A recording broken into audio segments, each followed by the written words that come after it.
Varian Delta dikenal pasti mengakibatkan lonjakan kes baru COVID-19 di serata dunia termasuk di negara yang mengikutkan kadar vaksinasi tinggi. Pakar sekaligus memberi amaran bahawa pelaksanaan kempen imunisasi ini berdepan dengan kesuntukan masa bagi mengekang varian yang mempunyai kadar jangkitan tinggi itu. Malah negara China misalnya dilihat menguatkuasakan sekatan perjalanan dan pergerakan baru ketika berlakunya wabak akibat varian Delta yang membawa kepada lebih 500 kes bergejala yang merebak di separuh kawasan negara itu. Hong Kong pula menguatkuasakan sistem kuarantin kepada pengembara dari tanah besar walaupun pengecualian dikekalkan kepada wilayah selatan Guangdong. Kita nak lihat bagaimana varian Delta ini yang telah memberi kesan kepada lonjakan kes dalam negara sekaligus memberi ancaman kepada pelan pemulihan negara. Terus bersama Profesor Maya Dr. Syamsul Bahari Syamsuddin, pakar pengurusan risiko kesihatan persekitaran dan pekerjaan Universiti Malaysia Sabah. Selamat tengah hari, Prof. Selamat tengah hari, Ji. Prof, melihat kepada lonjakan kes akibat varian Delta, dalam masa yang sama, tekanan untuk tidak terus mengurung rakyat semakin menghimpit indikator pelan pemulihan negara. Adakah keputusan yang diumumkan oleh Menteri Kebenaran Pelan Pemulihan Negara, Dr. Tun Abdul Aziz semalam agar nilai ambang kes baru COVID-19 yang ditetapkan dalam PN ditukar dengan nilai ambang lebih sesuai untuk perkembangan dan semasa. Bagaimana Prof lihat perkara ini? Adakah ini wajar dilakukan dan bagaimana ia boleh dilakukan, Prof? Begini Gigi, saya rasa elok juga saya kongsikan sedikit apa itu varian Delta. Mungkin ramai antara kita yang tahu, biasa mendengar tetapi tidak begitu faham apakah itu varian Delta ini.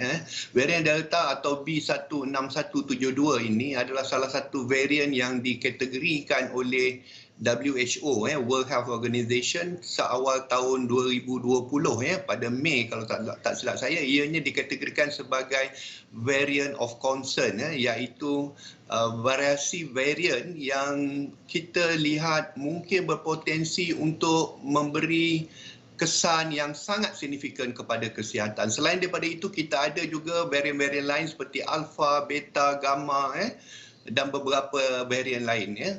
Dan sebagaimana yang kita semua juga baca dalam media sosial, media massa dan sebagainya, varian Delta ini akan reaktif dengan begitu cepat dari segi penularannya. Kesannya juga memberikan kesan yang sangat serius, terutamanya kepada kadar jangkitan dan juga boleh membawa maut dalam tempoh masa yang singkat. Dan kalau kita lihat, banyak juga kajian-kajian yang menunjukkan bahawa vaksin yang sedia ada, yang telah diberikan ini juga tidak ada menunjukkan kegagalan dalam membendung penularan varian Delta ini. Dan ianya sangat-sangat sukar untuk dikesan kerana ianya tidak mempunyai simptom-simptom yang spesifik, baik secara diagnostik yang telah dijalankan. Selain daripada itu, beberapa kajian juga telah membuktikan bahawa varian Delta ini juga bukan hanya merebak dari segi sentuhan melalui udara dan sebagainya, tetapi ianya juga boleh merebak melalui udara dalaman. Kita panggil indoor air ventilation.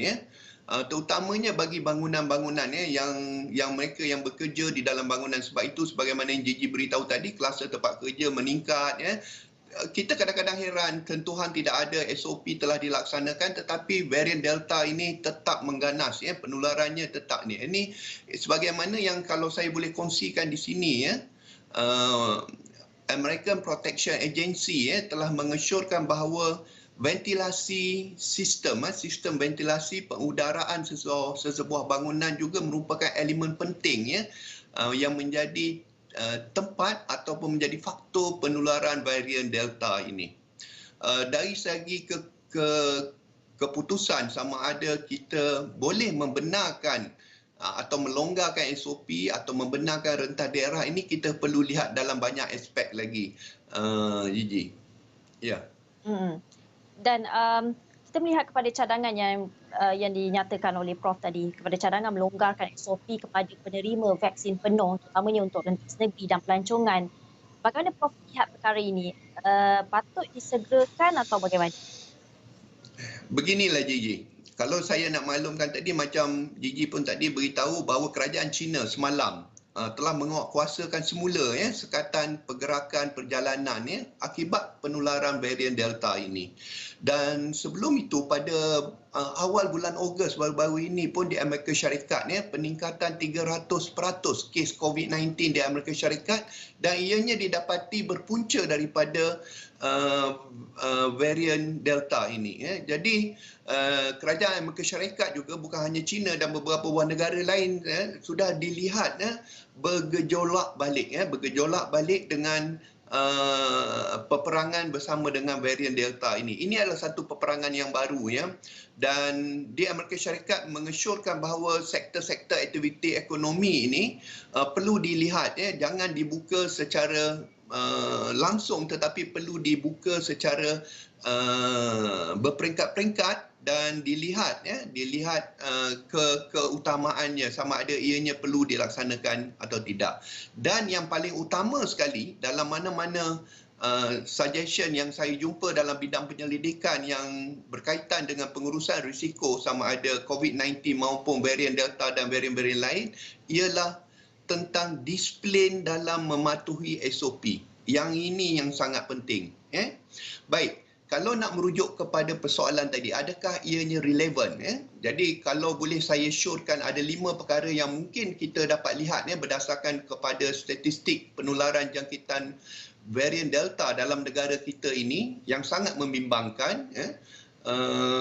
Walaupun kita diberitahu bahawa Malaysia merupakan salah sebuah negara yang mempunyai kadar vaksinasi yang tinggi, tetapi saya ingin mengesyorkan 5 perkara lah. Yang pertama, komitmen dan disiplin dalam melaksanakan SOP semasa masih perlu untuk setiap individu, seperti penjarakan, memakai mask. Ini sangat penting, dan masyarakat perlu menganggap ini sebagai norma baru atau menerima ini sebagai norma baru dalam kehidupan.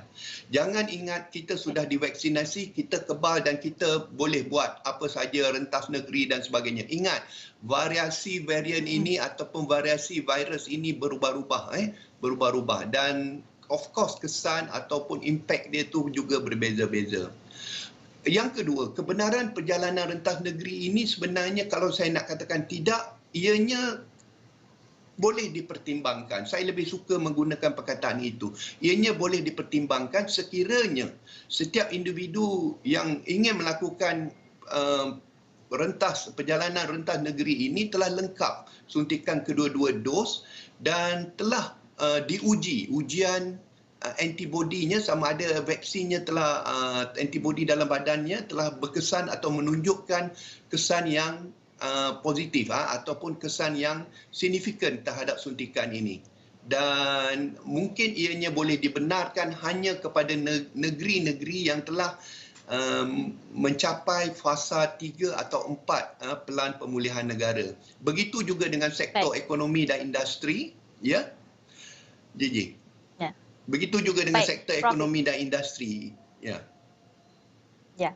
Baik, Prof. Terima kasih untuk ulasan berkenaan. Itu sahaja masa yang kita ada bersama Prof.